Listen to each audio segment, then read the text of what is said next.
ఓం వసుదేవసుతం దేవం కంసచాణూరమర్ధనం దేవకీ పరమానందం కృష్ణం వందే జగద్గురుం. ఓం శ్రీ రాధాకృష్ణాభ్యాం నమ.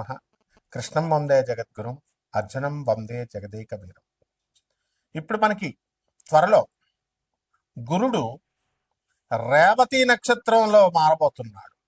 ఎక్కడి నుంచి? మనకి ఉత్తరాభద్ర నక్షత్రంలో మీనరాశిలోనే ఉంటూ ఎప్పటి నుంచి అంటే మే 17, 2026 సంవత్సరం నుంచి రేవతి నక్షత్రంలోకి మారబోతున్నాడు. మరి ఈ మార్పు వల్ల ఏం జరుగుతుందంటే ఎప్పటి వరకు ఉంటాడండి అంటే అక్టోబర్ 9, 2026 సంవత్సరం వరకు ఉంటాడు. ఒక సిగ్నిఫికెంట్ 29-year కార్మిక్ సైకిల్ని ఒక మీకు ఇవ్వబోతున్నాడు అనమాట.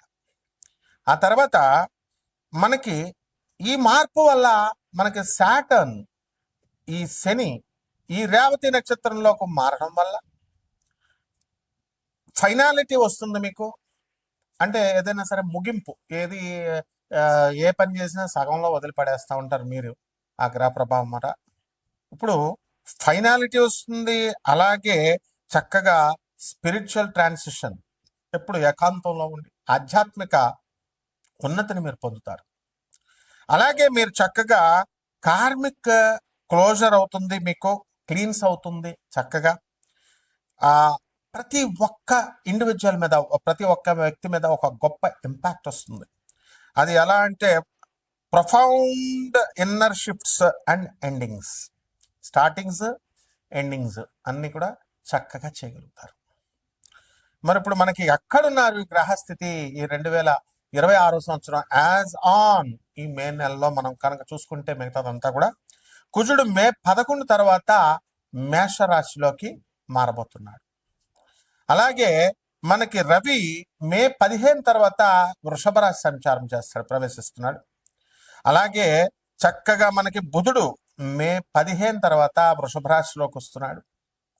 అలాగే శుక్రుడు మరి మే 14వ తేదీన మనకి శుక్రుడు చక్కగా మనకి ఈ యొక్క మిథున రాశిలోకి వస్తున్నాడు. అలాగే బుధుడు మే 29వ తర్వాత రెండవసారి, మే నెలలో 2 సార్లు అతను మిథున రాశిలోకి వస్తున్నాడు.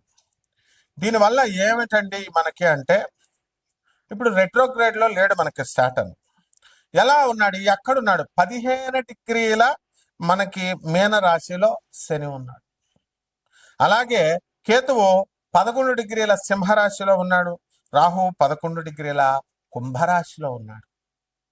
మరి మనందరికీ కూడా యాజ్ ఆఫ్ మే 2, 2026 సంవత్సరాన్ని కనుక మనం తీసుకుంటే మనకి ఈ యొక్క శని వక్రించి లేడు. కాబట్టి ఈ ఎప్పుడండి ప్రారంభించాడు మీనరాశిలో కంటే 2023 సంవత్సరంలోకి ప్రవేశించి అర్లీ 2026 సంవత్సరం వరకు కూడా అతను అందులోనే ఉంటాడు మీనరాశిలో, డైరెక్ట్ మోషన్లో. ఇప్పుడు కరెంట్ మోషన్ ఏంటంటే ప్రస్తుతానికి డైరెక్ట్ ఫార్వర్డ్లో ఉన్నాడు. తర్వాత నెక్స్ట్ రెట్రోగ్రేడ్ రాబోతున్నాడు సాటర్న్. జూన్ 2026 సంవత్సరం నుంచి స్టార్ట్ అవుతాడు రెట్రోగ్రేడ్. స్టార్ట్ అయ్యి నవంబర్ 2026 సంవత్సరం వరకు కూడా అక్కడే ఉంటాడు అనమాట, వక్రించి ఉంటాడు. దీనివల్ల ఏమవుతుందంటే మనకి అప్కమింగ్ 2026 సంవత్సరం ఈ యొక్క వక్రించడం వల్ల ఇమోషనల్ హీలింగ్, కార్మిక్ క్లోజర్, ఆ తర్వాత ఎవాల్యుయేటింగ్ బౌండరీస్ ఇన్ మీనరాశిలో, పైసెస్లో ఇవన్నీ కూడా చేయడం జరుగుతుంది. అలాగే మనం మే 2026 సంవత్సరాన్ని కనుక మనం చూసుకున్నట్లయితే ఫీచర్స్ మనం చూసుకున్నప్పుడు హై ఎనర్జీ ప్లానెటరీ యాక్టివిటీ ఉంటుంది. అలాగే మార్స్ ఆరీస్లోకి ఎంటర్ అవుతున్నాడు మేషరాశిలోకి. శుక్రుడేమో చక్కగా జమినీలోకి, మిథున రాశిలోకి.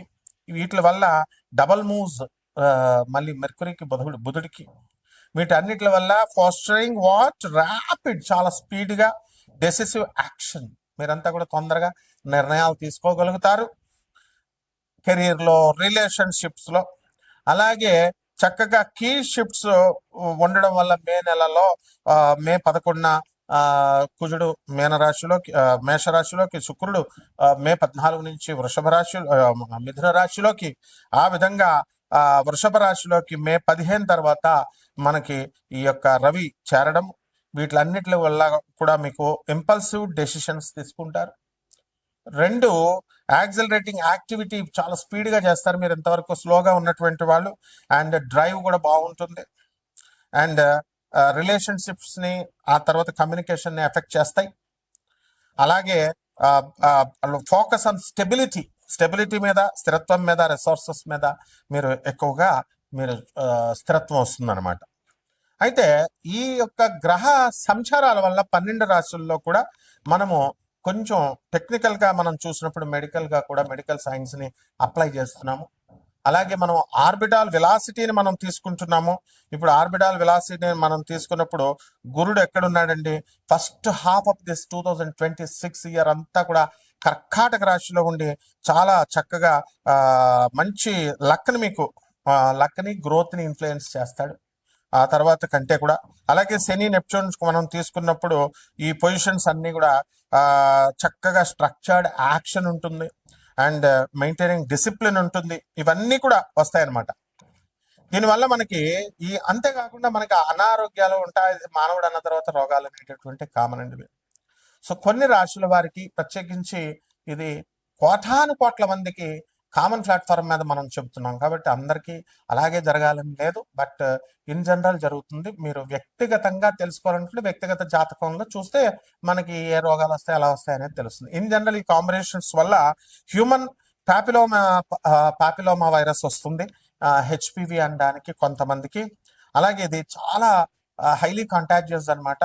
తర్వాత ఇది కామన్గా ఇది సెక్షువల్లీ ట్రాన్స్మిటెడ్ డిజీజ్ అనమాట. హెచ్ఐవి, గనేరియా, సిఫిలిస్ ఇలాంటి వ్యాధుల్లాగా, మరి ఎయిడ్స్ అట్లాగా. సో ఇటువంటి వెనీరియల్ డిజీజెస్ అంటాం వీటిని. సో ఇటువంటి ఇన్ఫెక్షన్ అనేటటువంటిది ఇట్ ఎఫెక్ట్స్ అనమాట స్కిన్ని, ఆ తర్వాత మ్యూకోసల్ సెల్స్ని. నెక్స్ట్ దగ్గరగా విత్ నియర్లీ అన్ని కూడా సెక్సువల్లీ యాక్టివ్ పీపుల్ ఎవరైతే ఉంటారో అటువంటి వాళ్ళకి కాంట్రాక్టింగ్ ఇట్ అట్ సమ్ పాయింట్లో తగలడానికి అవకాశాలు ఉంటాయి. కాబట్టి ఈ విషయాల్లో మాత్రం చాలా స్ట్రిక్ట్గా జాగ్రత్తగా ఉండండి. అండ్ చాలా ఇన్ఫెక్షన్స్, ఇక మిగతా కొన్ని రకాల ఇన్ఫెక్షన్స్ వస్తాయి. ఈ ఇన్ఫెక్షన్ కాకుండా వీటికి అన్ని కూడా సిమ్టమ్స్ ఉండవు ఇవన్నీ కూడా. సో వాటిలంతటికి అవే రిజాల్వింగ్ ఆన్ దర్ ఓన్, వాటిలంతటికి అవే సాల్వ్ అయిపోతాయి. బట్ హైలీ రిస్క్ టైప్స్ మనకి ఉంటాయన్నమాట. సో ఇవన్నీ కూడా జెనిటల్గా మనకి వాట్స్ అని, క్యాన్సర్స్ అని ఇలాంటివన్నీ కూడా రావడానికి అవకాశం ఉంటుంది. పర్టికులర్గా of the cervix and anus and throat, వీటిల్లో ఎఫెక్ట్ అవ్వడానికి అవకాశాలు ఎక్కువగా ఉంటాయి. అలాగే దీనికి ప్రివెన్షన్ ఒకటే మార్గం అండి. Prevention is the only key అనమాట. అండ్ ప్రైమర్లీ త్రూ వ్యాక్సినేషన్ తీసుకోవాలి అండ్ రెగ్యులర్ స్క్రీనింగ్స్ చేసుకుంటూ ఉండాలి. కాబట్టి ఈ మోస్ట్ ఇన్ఫెక్షన్స్ అని ఇవన్నీ కూడా నేను మొట్టమొదటిగా చెప్పినటువంటి అన్ని కూడా అసిమ్టోమాటిక్గా వస్తాయి.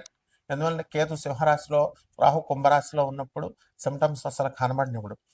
And it will be cleaned by the immune system with in 2 yearsలో క్లియర్ అయిపోవడానికి అవకాశాలు ఉంటాయి. కరెక్ట్గా అప్పటికే ఈ మేన రాశికి నుంచి 2.5 సంవత్సరాలు మేష రాశిలోకి వచ్చి అక్కడ ఇంకొక 2 నెలలు మార్చి 2027 వరకు మేన రాశిలో ఉండడం జరుగుతుంది శని.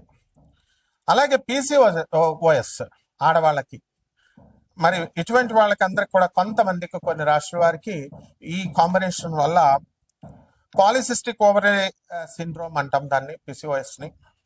మరి ఇది కామన్లీ హార్మోనల్ ఇది అండ్ మెటబాలిక్ డిసార్డర్ ఇది. సో ఇవన్నీ కూడా people who are with ovaries, ఈ ఓవరీస్ని ఎఫెక్ట్ చేస్తాయి ఇవి డ్యూరింగ్ దర్ రిప్రొడక్టివ్ టైమ్ అనమాట, periods, years. And irregular periods రావడము, నెక్స్ట్ ఎక్సెస్ ఆండ్రోజన్ లెవెల్స్ ఇవన్నీ కూడా ఉండడం, మేల్ హార్మోన్స్ ఇవన్నీ. అండ్ అలాగే స్మాల్ ఫ్లూయిడ్ ఫిల్డ్ సిస్ట్స్ ఉంటాయి, అదే ఫాలికల్స్ అంటాం, ఆన్ దిస్ ఓవరీస్ మీద ఏర్పడడానికి అవకాశాలు ఉంటాయి. అండ్ హార్మోనల్ ఇంబ్యాలెన్స్ మనం ఎక్కువ చూస్తాం, హై లెవెల్స్ ఆఫ్ ఆండ్రోజన్స్ చూస్తాము, లైక్ టెస్టోస్టిరోన్. ఇవన్నీ కూడా డిజర్వ్ చేస్తాయి మెన్స్ట్రువల్ సైకిల్ని. సో ఇట్స్ లీడ్స్ టు ఇర్రెగ్యులర్గా పీరియడ్స్ మీకు రావడానికి లేదా మిస్డ్ పీరియడ్స్ రావడానికి అవకాశాలు ఉంటాయి. సో ఇక్కడ మనం జూపిటర్ యొక్క కాంబినేషన్ తీసుకున్నప్పుడు, వెలాసిటీని మనం తీసుకున్నప్పుడు, మనము దాని ఆర్బిట్లో కానీ అలాగే వాటిని దాని యొక్క అట్మాస్ఫియర్లో కానీ మనం తీసుకున్నప్పుడు మనం దాన్ని మెజర్ చేస్తాం. ఎలాగంటే Doppler spectroscopy, next radio science tracking and cloud tracking టెక్నిక్స్తో చేస్తాం. చేసి ground based instruments like Fourier transform spectrometers వాడతాము. ఎగ్జాంపుల్ జోవియల్ అనేది. అలాగే ఎస్ప్రెసో స్పెక్ట్రోగ్రాఫ్ మెజర్, దీని నుంచి డాప్లర్ షిఫ్ట్స్ నాసా ఉపయోగిస్తుంది. నాసా జూనో మిషన్ అంటాం. దీనివల్ల deep space network antennas to track radio signals అనమాట. సో దీని నుంచి మనం ఆర్బిటాల్ వెలాసిటీ మనం ఆఫ్ జూపిటర్ మనం తీసుకున్నప్పుడు as on this day 13.06 kilometres per second ఉంది. And determined by tracking its orbit and the sun, around the sun. So ఈ విధంగా ఇదంతా కూడా జ్యోతిష్యం అంటే ఏదో 4వ ఇంట్లో రాహు, 3వ ఇంట్లో శని, ఏమన్నా నాకు బాగుంటుందండి, మా ఆయన మేము కొట్టుకుంటున్నామండి, ఇలా చేసేసారు ఆస్ట్రాలజీ. మళ్ళీ అట్లా కాదమ్మా, చాలా సైంటిఫిక్ ఇది. నేను చక్కగా ఈ యొక్క సైంటిఫిక్గా బాగా చదువుకున్నటువంటి వాళ్ళకే కాకుండా చదువులేనటువంటి వాళ్ళు కూడా మనల్ని సంప్రదించవచ్చు మీరు చక్కగా. కాకపోతే మీరు అండర్స్టాండ్, జెన్యూనిటీకి దగ్గరగా ఉంటుంది. మనం ప్రిసైజ్గా నాసాస్ లైవ్ రిపోర్ట్స్ని బట్టి నేను చూసి చెప్పడం జరుగుతుంది. కాబట్టి మనము మీరంతా కూడా నా ప్రెడిక్షన్స్ అన్నీ కూడా అక్యురేట్గా ఉంటాయి, ఆ తర్వాత ప్రిసైజ్గా ఉంటాయి. సో దానివల్ల మీరు చూసుకోండి. ఇప్పుడున్నటువంటి ఈ గ్రహస్థితి 12 రాశుల మీద ఒక్కొక్కరి వారీగా ఏ విధంగా ఎఫెక్ట్ చేస్తుందో చూద్దాం. తులారాశి. ఈ తులారాశి వారికి అందరికీ కూడా మనకి కేంద్రంలోకి 2 జూన్ 2026 సంవత్సరం తర్వాత గురుడు రాబోతున్నాడు. ప్రజెంట్ అయితే సప్తమ స్థితిగతుడైనటువంటి కుజుడు మనకి మే 11, 2026 సంవత్సరం నుంచి ఉండడం ద్వారా మీ భార్యాభర్తల మధ్య కొంత మిస్అండర్స్టాండింగ్స్ ఏవైనా కనుక ఉన్నట్లయితే అవన్నీ కూడా ఆగిపోవడానికి అవకాశాలు ఉన్నాయి. డిస్కషన్స్ అన్నీ. అలాగే మీ సోదరులు వృద్ధి చెందడానికి అవకాశం ఉంది. అలాగే రవి బుధులిద్దరూ కూడా మే 15, 2026 సంవత్సరం నుంచి అష్టమ స్థితిగతులైనటువంటి కారణంగా ప్రభుత్వం నుంచి రావాల్సినటువంటి సబ్సిడీలు కానీ బెనిఫిట్స్ కానీ ఇవన్నీ కూడా బ్లాక్ అవడానికి అవకాశాలు ఉన్నాయి. అలాగే అనారోగ్యాలు రావడానికి అవకాశాలు ఉన్నాయి. పాప్లోమా వైరస్ ఇలాంటివన్నీ కూడా రావడానికి కొన్ని అంటే ఆ డినామినేషన్స్లో కాంబినేషన్స్లో రావడానికి అవకాశాలు ఉన్నాయి. అండ్ పిసిఓఎస్ ప్రాబ్లమ్స్ మహిళల్లో ఇవన్నీ కూడా కనబడడానికి అవకాశాలు ఉన్నాయి. మగాళ్ళకి ఎవరికైతే షుగర్ పేషెంట్ ఇలాంటి వాళ్ళు ఉన్నారో బీపీ ఇవన్నీ కూడా వాళ్ళు కొంచెం సిక్ అవ్వడానికి అండ్ గతంలో ఉన్నటువంటి వెనేరియల్ డిసీజెస్ అవనాయండి.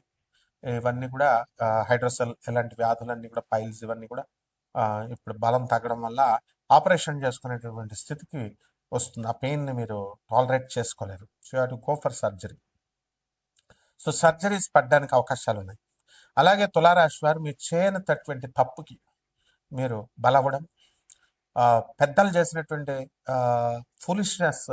ఫులిష్ యాక్ట్స్ వల్ల అంటే దస్తావేజులు ఇచ్చేయడము, సంతకాలు పెట్టేయడము, షూరిటీలు పెట్టేయడము, ఇలా బ్రోకర్స్ వాళ్ళందరికీ కూడా ఎవరైతే ఇడియట్స్ ఉన్నారో, లిటిగెంట్ ఇడియట్స్ ఉన్నారో అటువంటి వాళ్ళ చేతుల్లోకి మీ డాక్యుమెంట్స్ వెళ్ళడము, వాళ్ళ దగ్గర మీరు తాకట్టు పెట్టడము, తర్వాత మీరు 20 సంవత్సరాల నుంచి కోర్టుల్లో తిరగడము, ఇవన్నీ కూడా మీ ఫాదర్ మీ పేరెంట్స్ చేసినటువంటి తప్పుల వల్ల మీరు అనవసరంగా మీరు తిరుగుతున్నారు ఇప్పుడు. సో ఇది ఇప్పుడు తులారాశి వారికి జరుగుతున్నది. భాగ్యంలో ఉన్నటువంటి గురుడు కూడా మీకు రక్షించలేకపోతున్నాడు. ఉద్యోగాల్లో ఉన్నటువంటి వాళ్ళు సాటిస్ఫాక్షన్ లేకుండా ముఖాల నొప్పులు. అండ్ ఈ బుధుడు మళ్ళీ సెకండ్ ఇన్స్టాల్మెంట్లో మే 29, 2026 సంవత్సరంలో మిథున రాశిలోకి రావడం, అదేవిధంగా శుక్రుడు మే 11వ తారీఖున మీకు చక్కగా ఈ యొక్క మిథున రాశిలోకి రావడం, ఈ అన్నింటి పరిణామాల వల్ల ఇళ్ళు కట్టడానికి అవకాశాలు ఉన్నాయి. స్త్రీల వలన లాభాలు ఉన్నాయి. అండ్ ఈ వెనీరియల్ డిసీజెస్ ఇవన్నీ కూడా ప్రికాషనరీ మెజర్స్ తీసుకోవడం ద్వారా ఈ వ్యాధుల నుంచి తప్పించుకునేటటువంటి అవకాశాలు ఉన్నాయి. అలాగే ఆదాయాలు బాగా పెరుగుతాయి. దూరపు ఊర్లన్నీ కూడా బాగా తిరగడానికి అవకాశాలు ఉన్నాయి.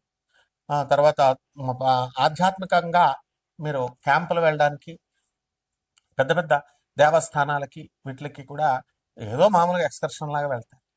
ఈ గుడికి వెళ్తే సంతానం కలుగుతుంది, ఈ గుడికి వెళ్తే మీకు క్యాష్ వచ్చేస్తుంది, ఉద్యోగం వచ్చేస్తుంది అని ప్రచారం చేసే వాళ్ళు ఎక్కువైపోయారు. వీళ్ళంతా కూడా ట్రావెలర్స్ తో కనెక్షన్స్ ఉన్నటువంటి వాళ్ళు, లేదా ట్రావెలింగ్ బిజినెస్ ఉన్న వాళ్ళు అవుతారు. సో మీరు నిజంగానే టెంపుల్స్కి వెళ్తే ఫేట్ మారదమ్మా. టెంపుల్ ఒక రెస్పెక్ట్తో వెళ్తాము, ఒక అక్కడ ఉన్నటువంటి పరిసరాలు నాలెడ్జ్ పెంచుకోవడానికి వెళ్తాం. No, don't teach dogmatic ideas, don't induce dogmatic ideas. ఇవి నేర్చుకున్నారంటే డాగ్మాటిక్ ఐడియాస్ నాశనం అయిపోతారు. కాబట్టి ఈ యొక్క తులారాశి వారందరూ కూడా మూఢనమ్మకాలకు అతీతంగా మీరు ఎదుగుదల అనేది చేయాలి. ఉద్యోగాల్లో మీరు కొత్త కొత్త ఉద్యోగాలు రావడానికి అవకాశాలు ఉన్నాయి. బాగా నిరుద్యోగులకి వీళ్ళందరికీ కూడా హార్డ్ వర్క్ బాగా చేయండి. పరిహారాలు ఏమిటంటే, ఈ తులారాశి వారికి అందరికీ కూడా అలా మంచి హ్యాబిట్స్, పుచ్చకాయ, అంతవరకు బీర్ బాటిల్స్, ఈ యొక్క హాట్లు తాగేది, పుచ్చకాయ ముక్కలు, పుచ్చకాయ రసాలు, ఫ్రూట్ జ్యూసులు, క్యారెట్లు, వంకాయలు, పచ్చివే అన్ని డైటింగ్, కొత్త డైటింగ్ వచ్చేసింది. అట్లాంటి డైటింగ్స్ అన్ని తినడం వల్ల ఆరోగ్యకరమైనటువంటి లక్షణాలు వచ్చినాయి మీకు. అందువల్ల longevity of life, that is what the Saturn is doing, Shani అది చేస్తుంది. కాబట్టి రాహు బాగాలేదు అస్సలు, మీకు కుమ్మేస్తాడు కన్ఫ్యూజన్స్లో. ఆ విధంగా అనవసరమైనటువంటి ఇంటర్ఫిరెన్స్లు, పక్క వాళ్ళతో మాట్లాడడం, అతి చనువుగా మాట్లాడడం, వాళ్ళు మీ ఇంటికి రావడం, మీ వంటగదుల్లో వచ్చి దోశలు తినేయడం, మీరు వేసుకుంటుంటే బిర్యానీలు వేసుకుంటుంటే అంత చనువు ఇవ్వడం, తర్వాత ఏదో ఒక రోజున వాళ్ళ మీతో గొడవ పెట్టుకోవడం, మీరు వాళ్ళు ఒకటి అన్నట్టుగా. అండ్ మెయింటైన్ చేయాలమ్మా, డిగ్నిటీ మెయింటైన్ చేయాలి. లేకపోతే నేను నువ్వు ఒకటే, కమాన్ ఫైటింగ్, ఇదా. ఇలాంటి పరిస్థితులు ఎదురవుతాయి. తులారాశి వాళ్ళు జాగ్రత్తగా ఉన్నారు. పరిహారాలు చేసుకోండి, రాహు జపం చేసుకోండి, రాహు స్తోత్రాలు చదవండి. రాహు కిలోంపావు మినుములు నావుపేట రంగు ఉన్నటువంటి వస్త్రాన్ని ఇచ్చి పేద బ్రాహ్మణులకి దానం చేసుకోండి. దశ మహావిద్యల్లో ఒకటైనటువంటి బగలాముఖి అమ్మవారి యొక్క హోమాన్ని, ఆమె యొక్క మంత్ర జపాన్ని మీరు చేసుకోవడం ద్వారా బ్రహ్మాండంగా ఉంటుంది. అలాగే మేడి చెట్టు వేసుకోండి. తులసి చెట్టుకు పూజ చేసినట్టుగా మేడి చెట్టుకు నీళ్లు పోయండి. ముందు ఫస్ట్ ఏ చెట్టుకైనా సరే నీళ్లు పోయడం నేర్చుకోండి. Make it a habit. ఆ విధంగా ఆ యొక్క మేడి చెట్టుకి మొదల్లో దత్తాత్రేయులు వారు ఉంటారు. 64 యోగిని గణాలు ఉంటాయి. జగన్మాత అయినటువంటి అనగాదేవి ఉంటుంది. మీకు బ్రహ్మాండంగా జాతకం మారిపోతుంది. శుభం.